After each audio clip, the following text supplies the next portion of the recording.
வணக்கம் உறவுகளே. நான் யாதவ தேசிய பேரவை தாய்நாடு மக்கள் கட்சி நிறுவன தலைவர் டாக்டர் ஏ.கே. பூமிராஜன் யாதவ் பேசுகிறேன்.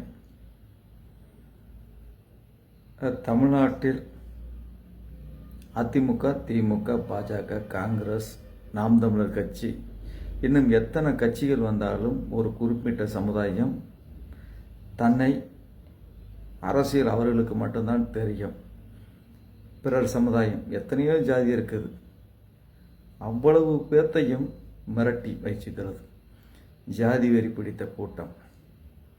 அவர்களுக்கு என்னென்னா பாவம் புண்ணியம் தெரியாது, தன்னுடைய சார்ந்தவர்களை அரவணைக்க தெரியாது, அடுத்தவனோட உழைப்பை கொள்ளையடித்து ஆடு மாடு விவசாய நிலங்களை ஆட்டையை போடுவது, வரலாறு ஆட்டையை போடுவது, இதுவே ஒரு தொழிலாக பண்ணிக்கிட்டு இருக்கிறாங்க. அப்போ நம்ம கேள்வி கேட்டால் என்ன பண்ணுறாங்கன்னா, நம்மளை மிரட்டுறது, வெட்டுறது, குத்துறது, வீடுகளை சேதப்படுத்துறது, நம்ம வீட்டில் இருக்கிற காரு வண்டிகளை திருடிட்டு போயிடுறது, கொள்ளையடிக்கிறது. அவங்கக்கிட்ட என்ன பண்ணால் எல்லா கட்சியிலையும் இப்போ நம்ம அந்த குறிப்பிட்ட சமுதாயத்தை எம்எல்ஏ, எம்பி, அமைச்சர், மாவட்ட செயலர், மேயர், கவுன்சிலரு, பெரிய பெரிய துறைகளில் உட்காந்துக்கிட்டு அவனுடைய சமுதாயத்தை தவறான வழிகளில் பயன்படுத்துறது.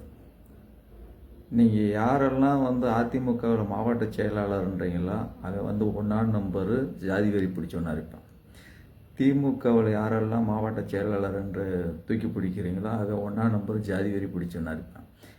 அது எம்பியாக இருக்கட்டும், அமைச்சராக இருக்கட்டும், மேயராக இருக்கட்டும், கவர்னர், அந்த ஜாதியில் எல்லா கட்சியிலும் இருந்துக்கிட்டு அந்த ஜாதி வெறியை தன்னுடைய ஜாதியை வளர்க்குறதுக்கு எவ்வளவு தவறான வழிகளில் போகணுமோ அவ்வளவு வழிகளையும் அவர்கள் கையில் எடுத்துக்கிறாங்க. அப்போ பிறர் சமுதாயமெல்லாம் கேள்வி கேட்டால் அவனை போய் வெட்டுறது, குத்துறது, இப்படியே பயன்படுத்திக்கிட்டே வர்றாங்க. அந்த வெள்ளைக்காரனை கூட நம்பிடலாம், ஆனால் இது போன்ற கொள்ளைக்காரன் ஒரு நாளும் நம்பிடக்கூடாது. அதனால தான் என்ன பண்ணிட்டாங்கன்னா, இப்போ எத்தனையோ தலைவர், அந்த தலைவர், இந்த தலைவர், அப்படிங்க இப்படிங்கலாம் பேசுவாங்க. தன்னுடைய ஜாதியை தூக்கி பிடிச்சி கொண்டாடுறவன் எந்த காலத்திலையும் முன்னேற முடியாது. எல்லா சமுதாயத்தையும் அரவணைக்க தெரிஞ்சுக்கிறோம்.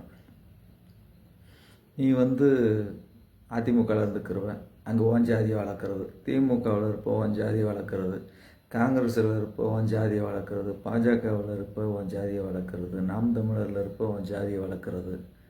அப்போ அந்த ஜாதி வளர்க்குறதுக்காக அந்த கட்சியை பயன்படுத்திக்கிறது. பிறர் சமுதாயத்தில் தேர்தல் வரையில் மாமியா, மச்சான், பங்காளி, சித்தப்பா, சொந்தம் பந்தம்னு கொண்டாடுறது. இது பூரா ஏமாற்று வேலை. ஒரு கொள்ளைக்காரனையும் கொலைகாரனையும் திருடனையும் வழிப்பறி செய்கிறவனை நம்ம என்ன பண்ணுறோம், தூக்கி பிடிச்சி கொண்டாடுறோம். எல்லா ஊர்லேயும் அவன் தைரியமாக பேசுகிறாங்க. எங்கள் ஊரில் நீ வந்துட்டு போயிடுற, கொடி ஊண்டிடுவே, போடு ஊண்டிடுவான். ஜாதி வெறி அவ்வளோ வெறித்தனமாக இருக்கிறாங்க, மேடை போட்டு பேசுகிறாங்க. நம்மளை பார்த்தா மட்டும் எங்களுக்கு கோணாரெல்லாம் செய்யா அப்படிங்க இப்படிங்கன்னு மாமன் மச்சான் கூட இருக்கிறேன், கூட இருந்து குழி பறிக்கிற கூட்டம். நீங்கள் அவன் அவளை பேசுகிறாள்ல, ஒரு கோணாரை வளர்த்து விட சொல்லு, எங்கேயாவது அழகு முத்துக்கோனுக்கு நாங்கள் செலவு வச்சு தரேன்னு சொல்லு. எந்த காலத்திலையும் எதுவும் செய்ய மாட்டார்கள். அதனால் விழிப்புணர்வோடு செயல்படுங்கள் யாதவர்களை, ஒன்றுபடுவோம் என்று காட்டுவோம். என்றும் உங்களில் ஒருவன், யாதவ தேசிய தாய்நாடு மக்கள் கட்சி.